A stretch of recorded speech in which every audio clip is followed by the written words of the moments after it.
In this video, we're going to discuss trapezoids. And trapezoids has two types, non-isosceles and isosceles trapezoids. And they're rather self-explanatory. Non-isosceles trapezoids only has one pair of opposite sides. So just one pair, this pair, they're parallel. And as you can tell, the other two pairs will eventually intersect each other.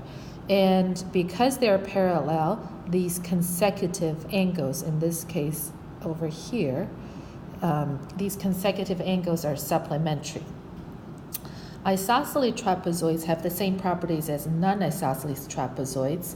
And in addition to that, the non-parallel sides, and that's these two sides that we call legs, they're congruent.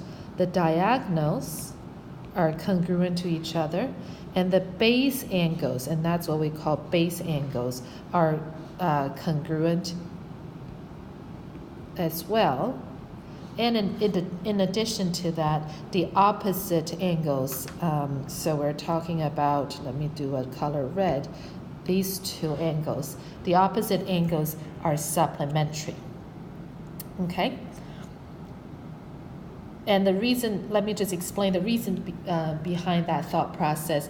If you recall, if I do this one, right? So if I call this angle 1, if I call this angle 1, I call this angle 2. Angle 1 and angle 2 are supplementary because they're consecutive angles. And angle 2 and angle 3 are congruent because they are base angles of isosceles trapezoids. By transitive property, angle 1 and angle 3 should be supplementary as well. So that's a simple proof of one of the properties for isosceles triangle. So let's see how we're going to use this. First problem, I have angle J at 87 and angle L at 51. And then angle K would be 129, which is 190 minus 51, because these two angles are supplementary. They're consecutive angles. And angle M would be 93 degrees. And again, they are angle M and J are supplementary. So 180 minus 87 is 93.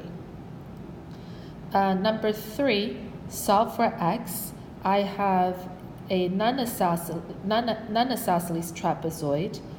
So these two consecutive angles are congruent, and you just need to add them up. So it's 8x plus 6 plus 54 should equal 180. They're supplementary, and x should come out to be 15. Okay? Number 5. DEFG is an isosceles trapezoid. We like those better because it gives us more information. And DG is this side. That should be congruent to EF. And it's a segment. And DF is the diagonals, should be congruent to GE, the other diagonal. And number 7, again, I have, even though it's not spoken, but because I have one pair of parallel, I have the other pair being congruent, I have an isosceles trapezoid. So P is 112, then Q, both base angles should be exactly the same. And R is here, R should be supplementary to 112 to angle Q, so that should be 68 degrees. And S is another base angle with R, so that should be 68 degrees as well. Okay? So those are not hard at all. They're just real simple applications of the properties, but you do need to understand the properties of the trapezoids. So let's look at number 11. If JKLM is an isosceles trapezoid, find each missing angle. So I don't know what x is, so I need to solve for x first. Because it's an isosceles trapezoid, right? We know these two are parallel and the other two sides are congruent. And these two angles should be supplementary. So that relationship gives me an equation that I can solve. So you add the two angles, they should add up to 180, and x should come out to be 14. If x is 14, you plug in 10x minus 33, so angle J is 107, and angle K should be the same because they are base angles, and you plug into angle M 4x plus 17, so that is 4 times 14 plus 17, that should give me 73 degrees, and angle L is the base angle that's congruent to M. Let's look at one more example. Let's look at number 14. If SUTV is an isosceles trapezoid, find each missing angle. So if I have, if I have if I have these two sides being congruent, then I know the base angles are exactly the same. So if I find one, I find the other.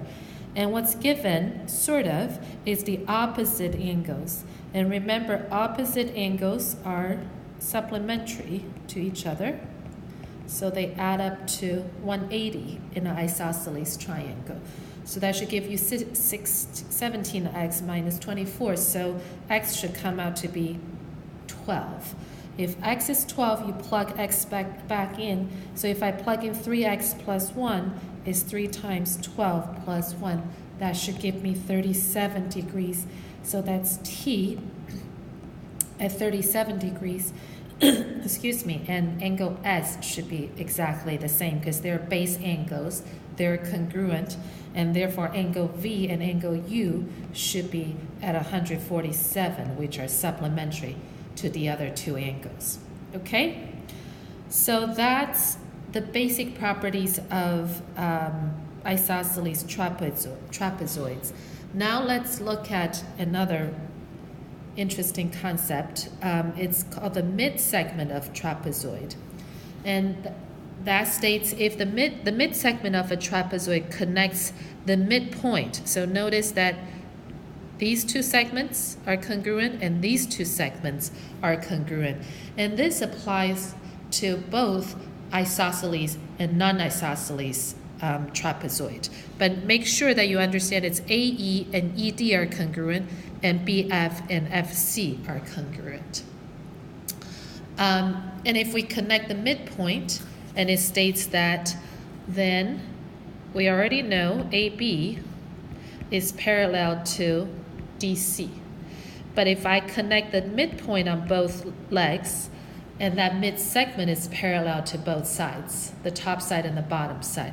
And in addition to that, the length of that mid-segment, it's simply the top plus the bottom and divided by 2, right? You can prove it, but it's somewhat intuitive. So let's look at some examples. Let's look at number 3. If EF, which is the mid-segment, is 22, DC is 38, find AB. And we know that the top is AB, the bottom is DC, which is 38, and if I divide that by half, I should have my EF, which is my mid-segment. And so if you do that, AB should come out to be 6 if you calculate it. Okay, but make sure that you know where is the right place to plug in. It's the top plus the bottom divided by 2 equals the length of the mid-segment. Let's look at number 6. For trapezoid GHJK, M is the midpoint, L and M is the midpoint right here. So then we know this must be parallel, and we're asked to find KJ, which is the bottom. We're asked to find 6x minus 1. So the information given is the top, which is 2x plus 11, and the bottom. So I add the 2, 6x minus 1. I add them together, I divide it by half. I should have my length of the mid-segment. And so I'm doing a quick mental math. 4x equals 20. So x comes out to be 5. I'm sorry, why did I write 25? Sorry about that. X is 5. This is sometimes I'm thinking too fast and writing too slow. And if X comes out as 5, I'm asked to find KJ, which is 6 times 5 minus 1, so which is 29. So you have to write out KJ equals 29. Okay? So this part of the curriculum is really not hard, but you really need to have the spatial understanding, the reasons behind these properties for you to apply them correctly. All right, guys, I will see you in class then. Take care. Bye.